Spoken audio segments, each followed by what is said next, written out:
This is a special event. It is the Heisman Trophy of defense. It is the award that gives back to a side of the ball that doesn't get as much glory. Thank you, Charlotte. What a high level of excellence Bronco Nagurski brought to the game. He's an inspiration to anyone who loves the game of football. My football story is not about playing for the Carolina Panthers. My football story is from the time I was 5 years old, all I ever wanted to do was play for Wayne Hills High School in northern New Jersey. I was a part of something, and the purpose of what we were working for was greater than any one of us. We come out every day to compete, and the only way we can get better is be, compete against each other hard. It's important to note that sometimes the signs that we ask for are right there in front of us. Win or lose, there was always a message in there. It's about what we do with the adversity we face. You can have a dream, but you better be prepared for that opportunity.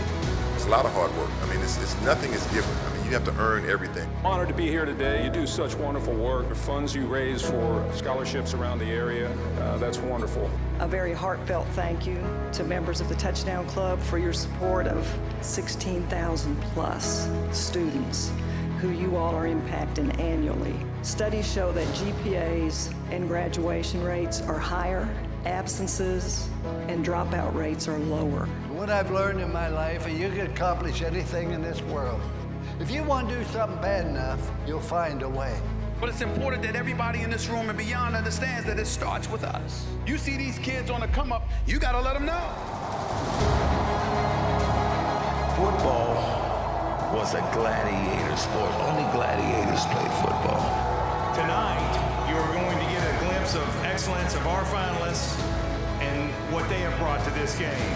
Their dedication, passion, and brute strength, along with their ability to make key plays during crucial moments in big games. Growing up around the game, I have a deep and abiding respect for those who have paved the way. Bronco Nagurski was a true pioneer of our game. We gave up the 17th pick, as you know, for this, and I think he's a tremendous leader, and that in itself will really help us down the road. It's what I've been waiting for forever. Nobody knows what to expect. I want to be productive and have a little fun. Now he's going to the end zone. There's a man. He's wide open. Touchdown. I can't believe it, Jim. A great pass by Favre. Looking, stepping up over the middle. Touchdown. And did he throw a bullet? This time he's going to go long upfield. There's wide open. Freeman. 50, 45, 40, 35, 30, 25 down the sideline. He's all the way. World champion. Green Bay Packers. 200 consecutive start at quarterback. Brett Favre. Brett Favre has passed Dan Marino to become a National Football League all-time leading touchdown passer. He's going to throw it to the end zone. He's open. Sharp. Wide open. Touchdown. Sterling Sharp. Favre is down the sideline. Touchdown. Rainbow's down the left sideline. Got a man out there over the fence. To victory. Here's Brett Favre on the roll to the right. Looking now, goes back to the left. He can run. No, he's still with the ball. And he is caught from behind, got away. Still touchdown. Holy cow. Brett's going to run the ball. Then he goes to the end zone. Double pass. Touchdown. Favre fakes the handoff, rolling right, pressured by McDaniel. Doubles it forward. Green. Touchdown. And Darrell Thompson is tackled in the end zone by Brett Favre. Woo! My head's getting bigger. These hats are getting smaller. Shut up.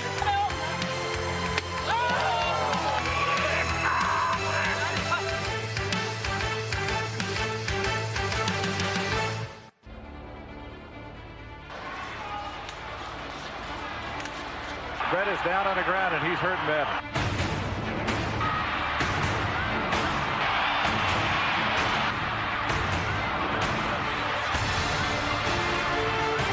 Green just comes in and just lands right on that chest. Oh man, and he lit hard on the chest. Favre gets up limping.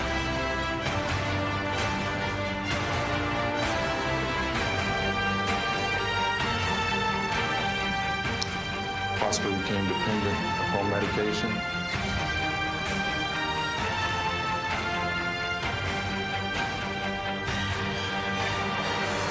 Brett playing tonight, a day after his father died tragically and suddenly. Rainbows deep down the right sideline. Yes! Over the shoulder catch. He throws the right side of the end zone. Got Walker. Touchdown. Brett Favre's been nothing short of amazing. Favre winds up. Rainbows deep down the middle for Brett. Whoa! To the house. Touchdown. Looks the middle. Throws the end zone. Touchdown. Touchdown. Packers. Got him. I always considered myself just a quarterback who was extremely fortunate to do it in the best NFL city there possibly can be. There's nothing like this place. It's about what Brett did. He just wiped people out. But let's face it, Brett Favre brought a winning tradition back to the Green Bay Packers.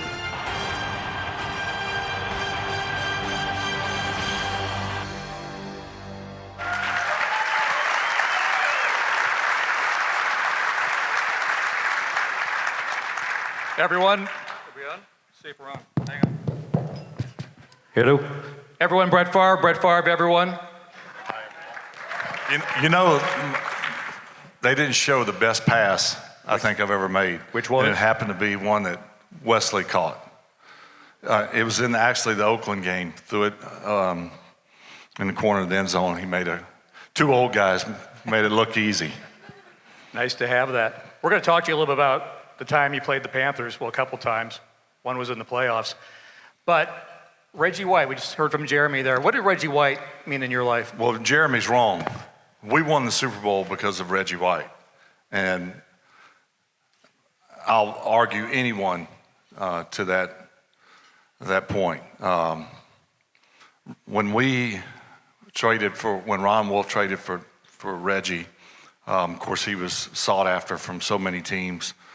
And then he signed a blockbuster deal at the time for it was 4 years, $16 million, which now is, kickers go.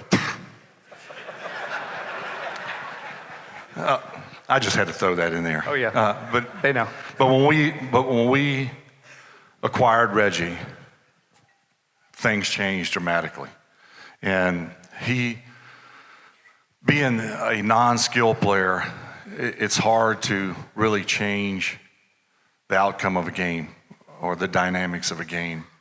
And Reggie could do that, and he did it, and he did it over and over again. And that Super Bowl was a perfect example. He was doubled and triple teamed. And, I'm sure people watching at home or in the stadium were like, I hadn't heard Reggie White. Well, he's not playing very well. Well, he's getting double and triple teamed.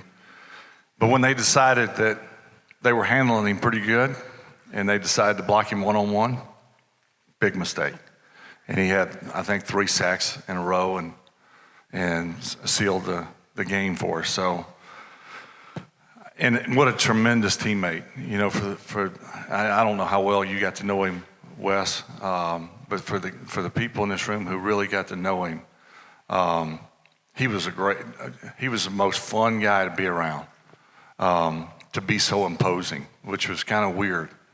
And I have to tell you, one of my favorite Reggie White stories, we were in training camp and we had a guy who was trying to make the team. His name was Mirko Jurkovic. His brother was actually our starting nose tackle. Well, Mirko came from Notre Dame. He was a 3rd or 4th round pick, so likely to make the team, and he's trying to prove his worth, and he's playing right tackle, and Reggie rushes. Not really hard. In practice, you don't really, Reggie, if he really rushed like he did in the game, we'd get nothing done. So he kind of half rushes, and Mirko grabs him and tackles him. And I was back there in the back, 2nd or 3rd quarterback was taking reps, and Reggie gets up off the ground, and he says, "Mirko, don't be holding me."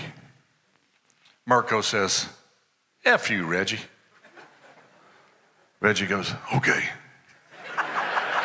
"No, you're going to remember that." So the very next play, he collapses. He starts with Mirko, and all 5 offensive linemen are knocked down, and it just is a disaster. And Mirko gets up, and Reggie says, Now God loves you, but don't ever hold me again. And for those who remember that voice, that sounds exactly like Reggie White's voice. It really does.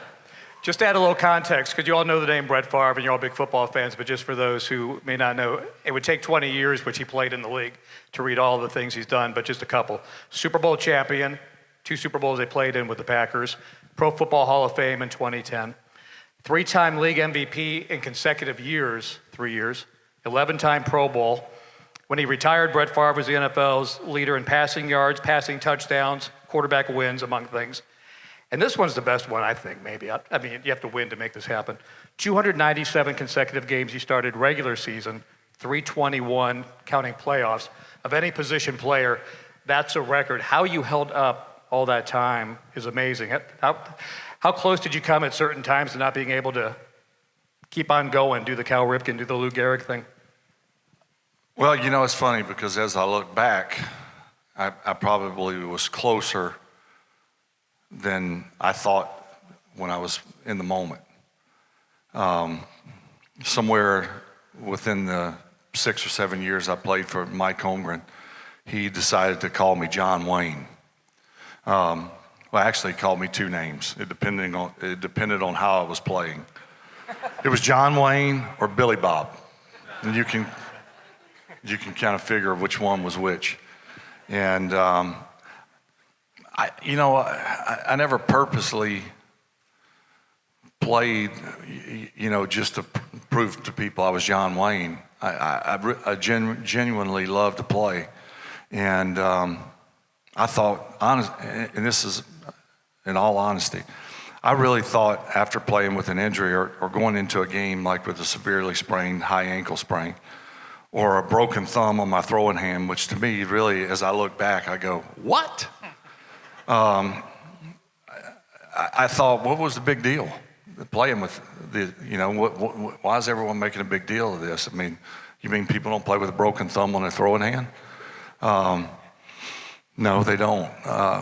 So I think, and this is the truth, of all the injuries that I've played with that were potentially going to keep me out the following week, I always played my best after that. I had, with a broken thumb and a splint on my thumb, the best 9-game stretch in my career at that point. So, but I like I tell guys all the time, it's if you feel like you can play, and Mahomes would be a good example. Only he knows if he can play and be effective. I say if you think you can, give it a shot. You can always come out first, second play and say, I just can't do this, but you may surprise yourself. So you grew up in small town Mississippi, which I'm going to guess is you're at a school where you're playing all the sports, you're playing football at all the positions, and your team's running the wishbone on offense, right? Yeah. So how do you get discovered as a quarterback growing up in a small town, playing for a high school that's so small and you don't even throw the football? That's a good question. I often wondered if my dad was wanting me to stay home and work on the farm. Or actually, he was your head coach, right? He was my head coach. I said, Dad, we need to throw. We'll throw when I say we throw. Now, I'm actually being very friendly. He said it a little more harsh than that. As we rode in the Dodge D50 home from practice, I would say, Dad, I'm not going to get a scholarship if we don't throw. Oh, hell, you'll be fine. You can play. They'll find you. And if he were here today, he would say, he was told right. you. He was right. But when this was back when, if you wanted to see tape, I think it was VHS, VCR, and I'm sure some of you still have them in your house like we do, even though you don't use them. But coaches would come in and say, hey, who do you have that we need to take a look at? And this is the truth. And he would say, well, my son's a good player. And I was bigger. I can't say I was faster, but just in our county, I was a better baseball player. I think I was a better football player than most. I played all the positions, as you said. And I could throw it about 80 yards. Now, do you ever throw it that far in a game? Usually if you do, it's because you're down and you have to You have to win on the last play. But Dad would say, you need to come watch my son in pregame. Now, who says that? You know, like, what's wrong with the game? Okay. Well, we don't throw in the game. We throw pregame, and he'll probably throw a couple of 80. And that's honestly how I got noticed. The offensive line coach from Southern Miss just happened to be there at a pregame and said, damn, this kid can throw. And the rest is history. So you went to a program that was the only one that offered you a scholarship, right? Southern Miss. And they wanted you to play what position? Well, I was a defensive back the first a few days. I know. I wouldn't be here speaking with you right now. But the first few days, I was a defensive back / quarterback. And I was decent at the time. I moved a lot better than I do now. But I was not going to make it as a cover corner. So there were 7 quarterbacks on the depth chart. And of course, you can figure where I was. Let me back up a couple of days. I go in and they said, what number you want? And I said, I'd like 10. Taken. I said, what else you got? Take 4 and like it. I said, 4 sounds good. Yeah. So the third day I got a chance to go against, they put me in as a scout team quarterback.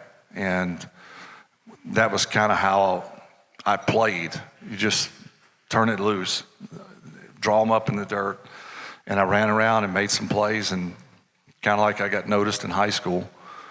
Eyebrows were raised, and a couple of guys got hurt. A few guys didn't play very well, and the rest is history. And you play well enough at Southern Miss that you get drafted in the second round, not by Green Bay, that would be year 2. Not everyone knows where you started, but it was the Atlanta Falcons. Do we like the Falcons here? No.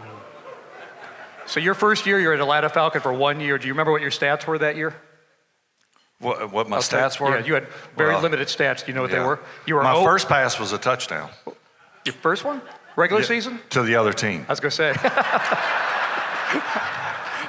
I was in the playoffs against the Redskins, and actually, it was a really good throw.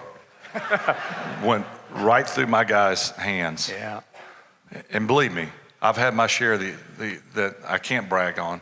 I'm going to brag on this one. This was a good throw. And it hit their guy in stride for a touchdown. But, you know, the interesting thing about that, and I know he's here, I saw him earlier, Tony Smith, my college teammate, great player. There's only been 2 first-round draft picks in the history of Southern Miss football. Tony Smith is one, deservingly so, great player. And Ray Guy was a great punter, Hall of Fame. Tony Smith was drafted in the first round by Atlanta the year after I was there. Green Bay traded their first-round pick to Atlanta, who used that pick to get Tony Smith. So, most people don't know that, but I had a chance to see Tony prior, and what a great teammate he was. He definitely was deserving of a first-round pick. So Atlanta does what Atlanta does. They sit Brett Favre on the bench. That first year, 0 for 4, 2 interceptions and a sack were your numbers. They trade you to Green Bay. We've already clarified one of the picks, not your fault. I mean, it was good enough that I got traded for a first-round pick, right? So you're essentially a first-round pick. You got traded for a first-round pick. You go to Green Bay for 16 years. What was it like? There's a lot of Packer fans here, but for those of us who live here in the sunny South like you did growing up, what's it like to be a part of Packer Nation? What is that fan base like? Awesome. I can't honestly say at 21 I knew what to expect. Obviously now, and looking back, I can speak volumes on what it was like.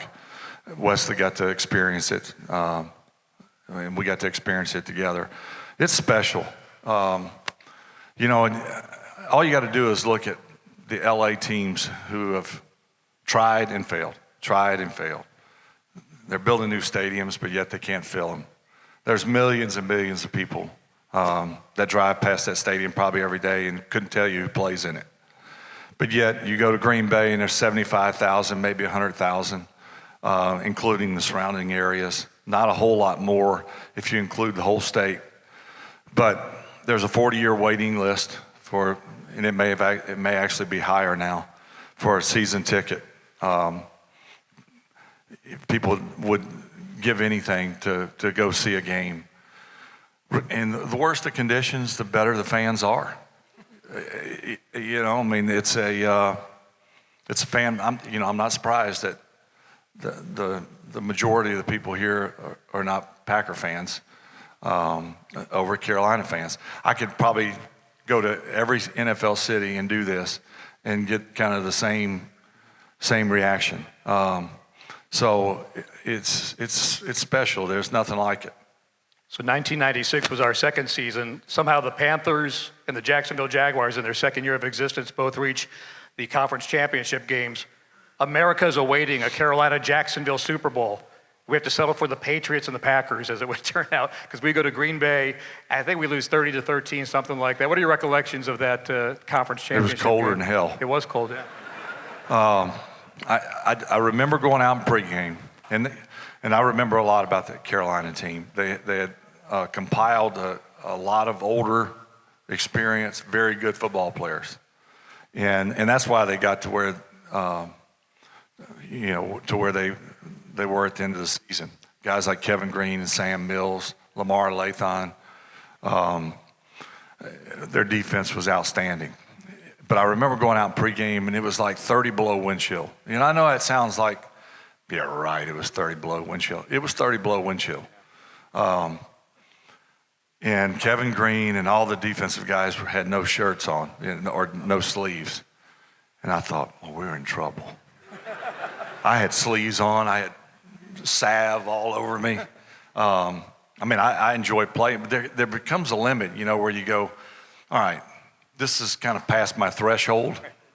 But it seemed to, and maybe it was like, and you got to know Kevin. For those who know Kevin, I could see Kevin going in the locker room saying, all right, look, here's what we're going to do. We're going to go out there in pregame. We're not going to put any sleeves on. In fact, I'm not going to wear a shirt. And I could see like some of those other guys like, man, you crazier than hell. But that's what they did. And early in the game, it was one of those games where you like, this is not going like we had hoped. And then I hit a couple of passes and we got ahead and you know, their season was over, but it was a magical season for them. But we were destined that year. Yeah, you guys won 2 touchdowns over the Patriots in that Super Bowl. I was there. So we did the game. I go down to the locker room. I didn't realize your locker room, or our Panther locker room, was detached from the stadium. So I just went down in a shirt, standing out there, think I'm going down some elevator, standing outside in that -30, just wearing a shirt for half an hour, waiting for the Panthers locker room to open up afterwards. Wasn't that bad, was it? No, it wasn't that bad. It's not that bad at all. You beat us the next couple years after that, too, by the way. 97, 98, you guys would beat us again. And the video they showed, this is one of those hallmark moments, that 2003 Monday night game against the Raiders. You played the day after your dad passed away. And in the first half, 4 touchdown passes, 250 yards in the first half of that game. Were you just semi-conscious? What were your feelings? You had to be somewhat numb, I would think. What was it like? Yeah, I was numb.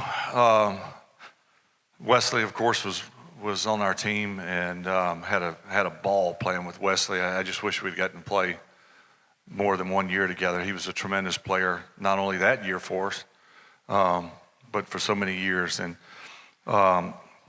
we were out there for two days. My dad dies. We have a chance the night before the game. So Sunday night, I asked to speak to the team, and really that's kind of a blur. I just remember talking to the team and the team rallying around me. I mean, if there was any doubt that the guys didn't like me or didn't, appreciate me, that was all squashed at that time. I mean, there's no doubt we won because of of all the games I played in. We were not going to lose that game. Regardless of how I played, we were not going to lose that game. But yeah, I was numb, and it's funny because I've talked about this. This game comes up a lot, so I've reflected on it a lot. But I think one of the comments I made after the game on the field was I never considered myself overly religious or Christian. I am a Christian. I do believe in Jesus Christ, and at times I haven't acted as such. And of course, we all can point to different times in our life. But I prayed so much in that day and a half. I knew I was going to play. That wasn't the issue. I wanted to play and honor my dad. This was my chance. This is it. This is my chance to honor him. And it was kind of like short notice, so I was praying for strength and God, I want to play. I want to win, but I want to play. I just don't want to play. And people say, well, I mean, what do you expect? I mean, he's playing after his dad died. I mean, he couldn't play that well. I didn't want to hear that. We had to win to go to the playoffs or have a shot for the playoffs. And then we had to win the following week and get some help from another team. So this was an important game. So I prayed and prayed and prayed. And I think we all at different times have prayed for a sign. God, just show me you're real. Come out of the clouds or, just speak to me or whatever. And what I realized years after that game was I got the sign. It was just right in front of me. The sign was how I played because I couldn't remember the game plan. In pregame, Doug Peterson, who was my good friend and backup, we were tossing in pregame, and I couldn't complete a 10-yard pass, just toss. I was throwing it, bouncing it on the ground, throwing it over his head. And I talk about that pass I made to Wesley. If you're not really familiar with how hard it is to do certain things in the sport, that was one of the hardest passes to ever complete. And it had to, as my dad used to say, drop in like a butterfly with sore feet. I mean, it had to come in there, soft and perfect. And yet I made the throw. Now, he made a tremendous catch, laid out for it. But there's just things that happen in that game. Statistically, at one time I had every record in the NFL and never threw, I think I threw for 400 yards once in my career. That's kind of crazy. So I wasn't a really statistical, guy. You didn't expect 6 touchdowns week in, week out. You didn't expect 500 yards. So at halftime to be at basically 400 yards and 4 touchdowns, in some of the best throws I've made in my career, not knowing the game plan, it was definitely a sign. So, and I know I've talked a lot about today about that. But I just think it's important to note that sometimes the signs that we ask for are right there in front of us, and we never see them. It's a great story. John Wayne couldn't do that, by the way. So that was an amazing performance. No, he couldn't make that throw, I can tell you that. See, you ride a horse. Broken-footed butterfly, you get me? So you retire, they're moving into the Aaron Rodgers era there. You come back out of retirement, they move you to the Jets, and then you do 2 years with the Vikings. What was that like to play for a division rival after 16 years of Packers love to go, not only play, but play well? You guys go 12-4 and take the Saints to overtime, almost go to the Super Bowl. Well, it was weird to play for a division rival, but it was so good to beat Green Bay. And this has been well documented. If you put yourself in my shoes at the time, I'm sure people are like, oh, I can't believe he would say that. But if you were in my position where the team said, you're not good enough to play for us, but you're too good to play against us, was basically what they said. Like, we'll trade you anywhere but to someone who's going to play us. And I thought, And that hurt. It really hurt. So I got traded to the Jets and had an okay year, tore my bicep, just kind of like added insult to injury, I'll never get a chance to play against the Packers. And I just wanted to redeem myself. And ended up getting let go by the Jets. Went and had surgery by Dr. Andrews. And felt great. Minnesota picked me up. And I said, oh, hell, here we go. So it was weird, because for so many years we played in the Metrodome and had very little success. In fact, the year we won the Super Bowl, we lost, as we did so many times over there. I hated playing there. It was a tough environment. And it was sort of nice to be on the other side and be quiet in there when we had the ball. But that first year was really an electric year. I've always be remembered as a Packer, as it should be. And I love the Packer fans. I loved everything about Green Bay. But that one magical year, Minnesota was special. Yeah, overtime against the Saints. You played so well in that one. I'm going to ask about two more questions. Then I want Wesley Wallace to ask a question of his friend. And then I'll let you guys chime in maybe 2-3 questions, and we'll let Brett go. So one of my two is, what did it feel like to go back to Green Bay at the end of your career, have that number 4 jersey retired there, and be welcomed back into that stadium? It was so awesome because I'll be honest with you, I was very nervous. It's the first time back in Green Bay since I walked out of the visitors' locker room, and I said that. I was very, very nervous because I didn't know what to expect. The last time I was there, it was not very good. So will they receive me well? Will they, get past me playing with Minnesota? All these questions, ran through my mind.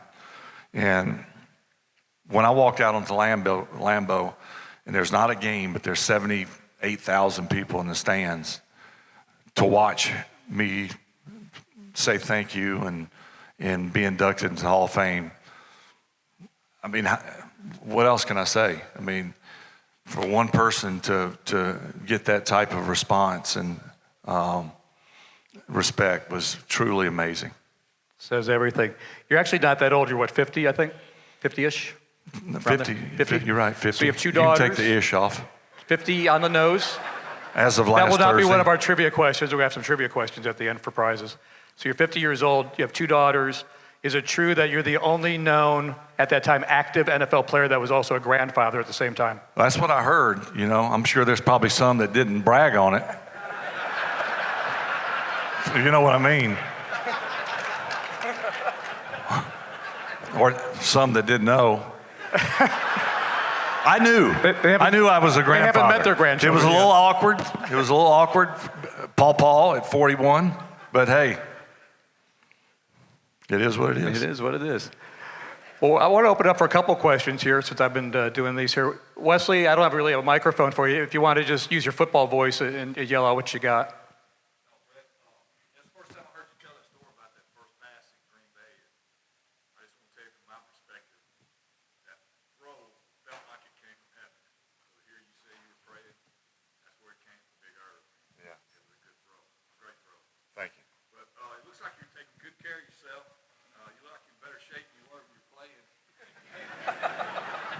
The same can be said for Wesley. He looks great.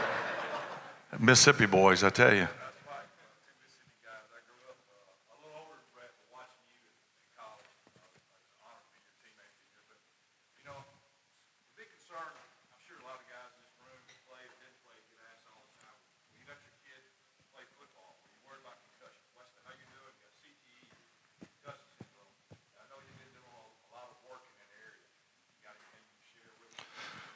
Yeah, I don't know if everyone could hear what Wesley, what he asked or was talking about.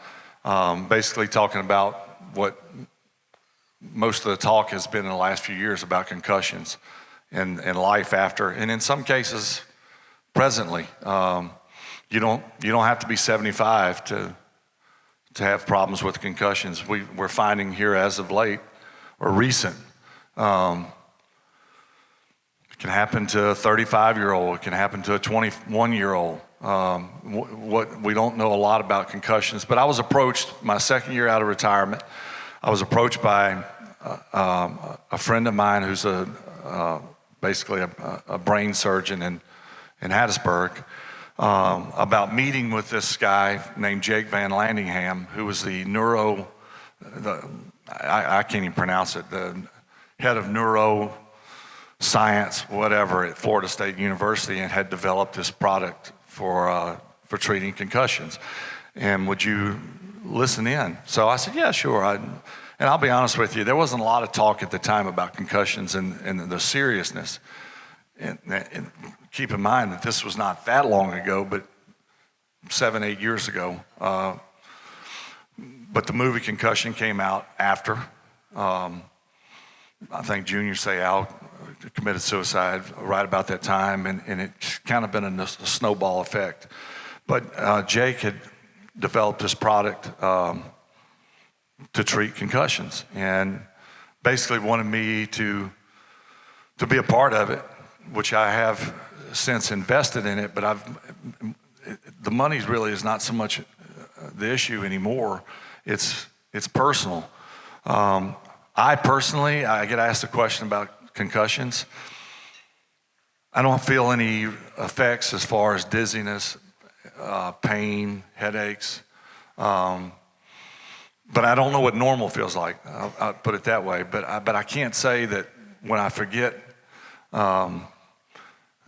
like we've all, at least us older, 50 or older, have had this happen to us. I had my hat on my head the other day, and I said, where'd I put my hat? Oh. Now, is that a result of concussions, or is it age? I don't know. I really don't know. So for me, there's this, what will tomorrow bring? I'm seeing guys that I played with, played against, suffer from various, things related to concussions. And I'm sure Wesley's like me, you wonder.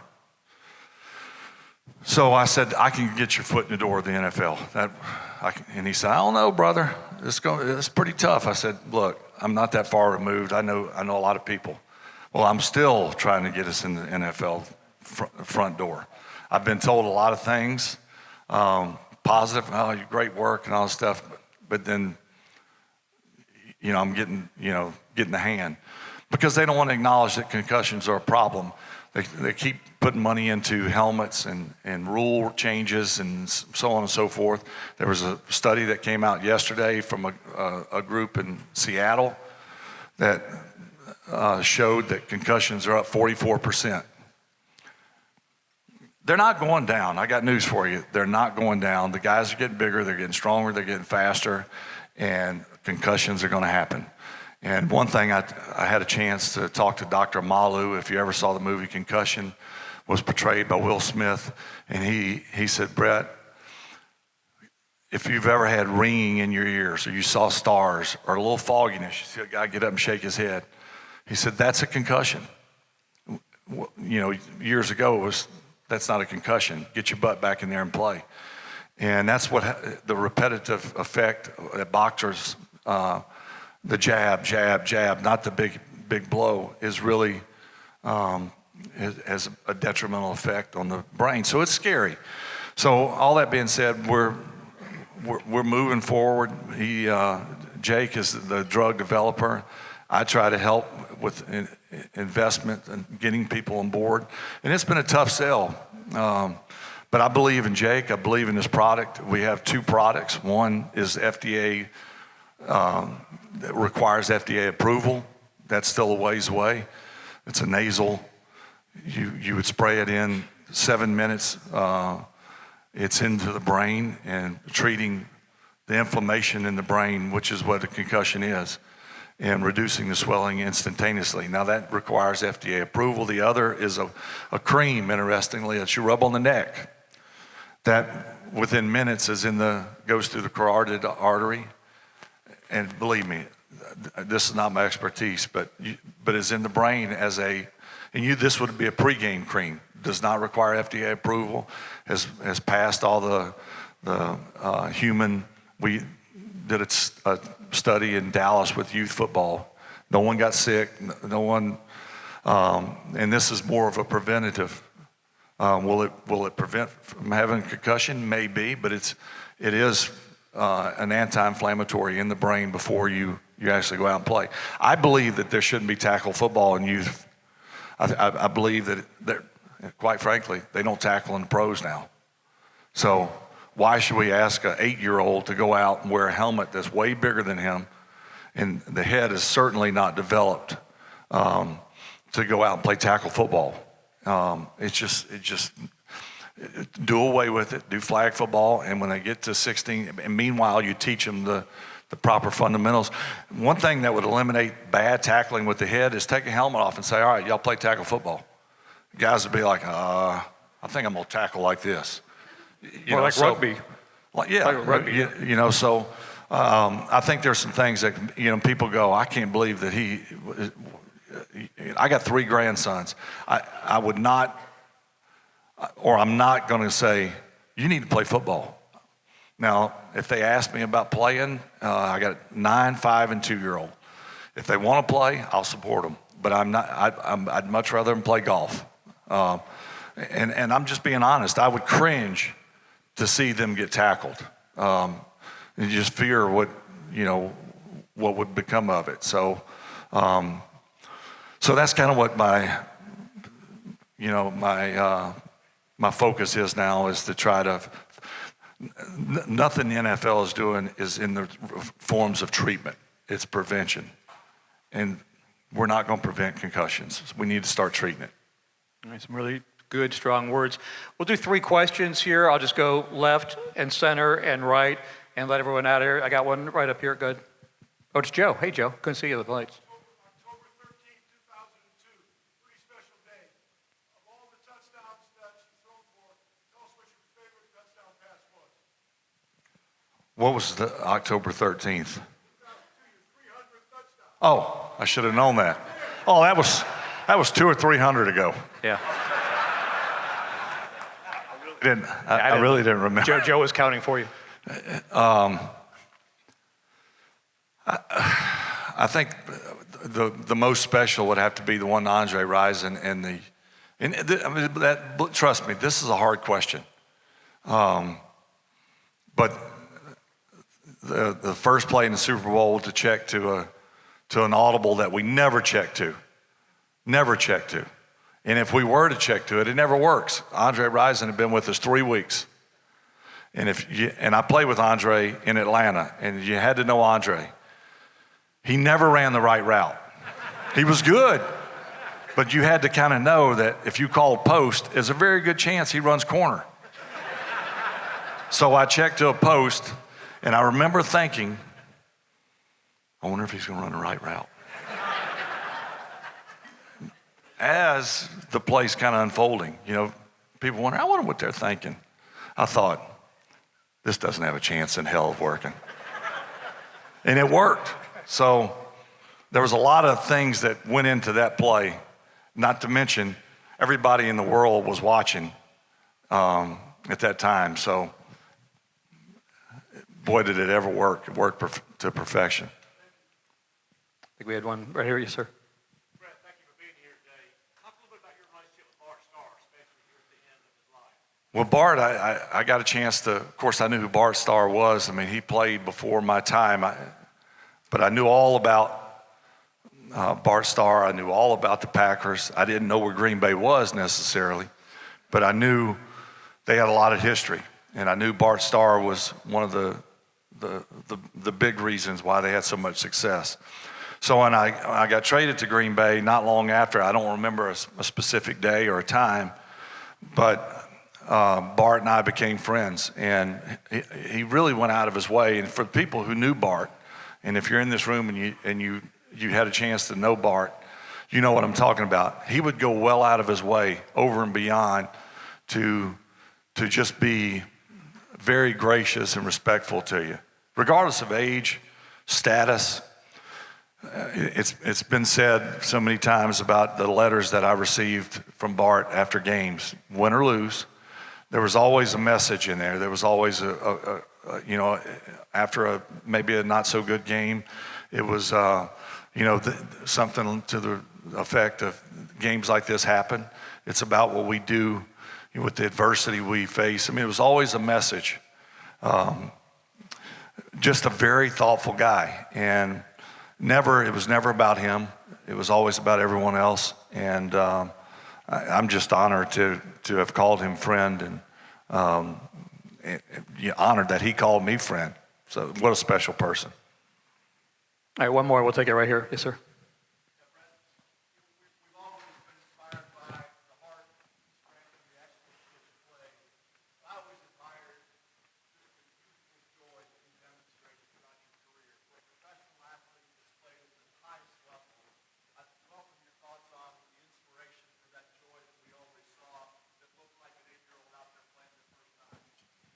Well, I hear that a lot nowadays, and I don't watch a great deal of football, although I do watch enough to see and hear what probably brings people to say that to me more than I hear people say, I just don't watch football as much anymore.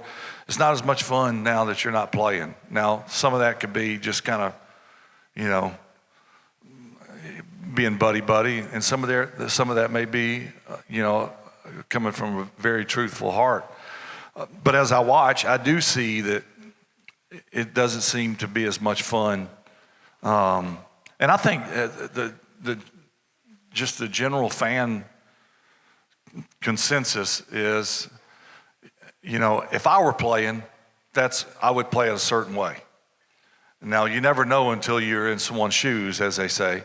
But when I got a chance to play, when I was a kid, my dad was a football and baseball coach, and that's all I knew. I had two things that I wanted to be, and they had nothing to do with doctor, lawyer, school. I knew I had to go to school because in order to get to where I wanted to go, I had to go to a certain level of school to get there. I just couldn't quit and make it to the NFL.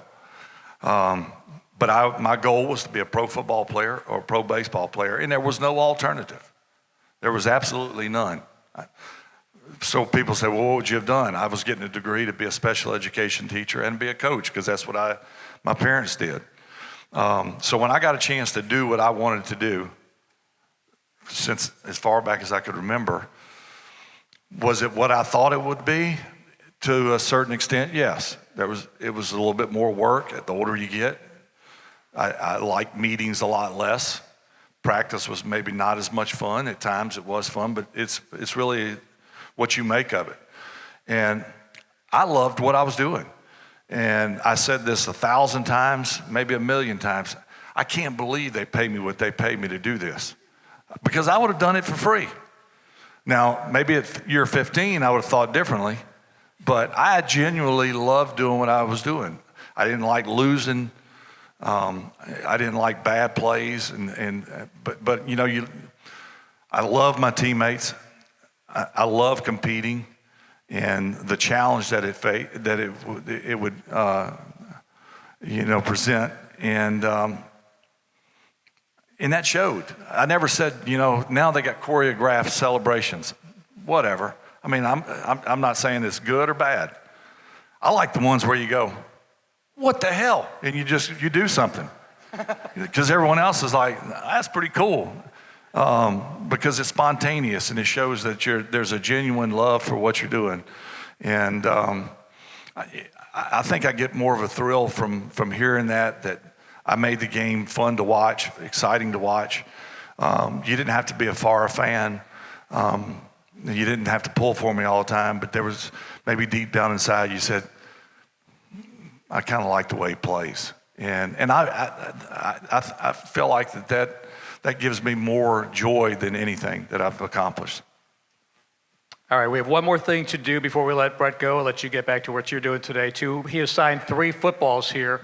I've not done this before, so Joe, I actually need you to shout out the answer to me. So we're going to ask trivia questions, and Brett's going to throw the ball to whoever answers it correctly. How do I pick who answers the question? Like I say a question and 500 people speak. How do I pick which person? That person right there. Okay. Question. Brett's going to throw a football to whoever has the right answer. These class were taken from our lecture today, so the answers have been given to you in advance. What number did Brett Favre want to have? What do you?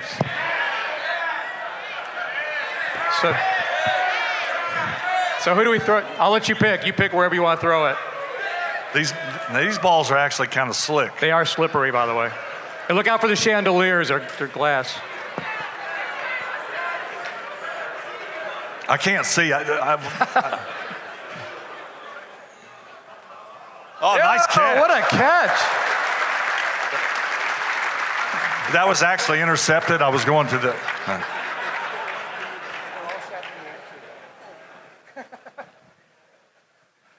We're doing it wrong, but... We're doing it wrong? I have no idea how to do it. You have to give that back now. No. Well, John said whoever gets it right, well, 400 people got it right. Some of you stole it from other people, but you got the answer right. So we'll do it this way. How many times was Brett Favre the league MVP? Whoever got it right, you can catch the football.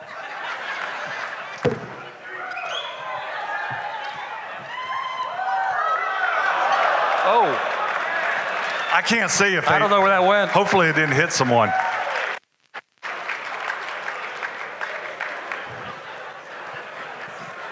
You actually hit Wilson and Parcells doing a radio show out there in the hallway. It was an amazing throw. Final question, and you must get it right to be able to receive the football that'll be thrown your way. How many years did Brett Favre play in the NFL? 20. No, I heard 19. I heard 20 over here. 120? Someone said 120? 120. I thought you were going to ask, like, who caught my first pass? Okay, that's a good one. Who caught Brett Favre? Brett Favre. That's really a great one. I'd like to say I got a touchdown, but I lost 9 yards. But you completed the pass. That's a long ways over there. Oh. We'll have to send that one to New York for review. Folks, thanks for being here. Thanks to Martin Marietta, WBT, all of our Touchdown Club sponsors. October 31st, Merrill Hodge is here. Give it up one more time for Brett Favre.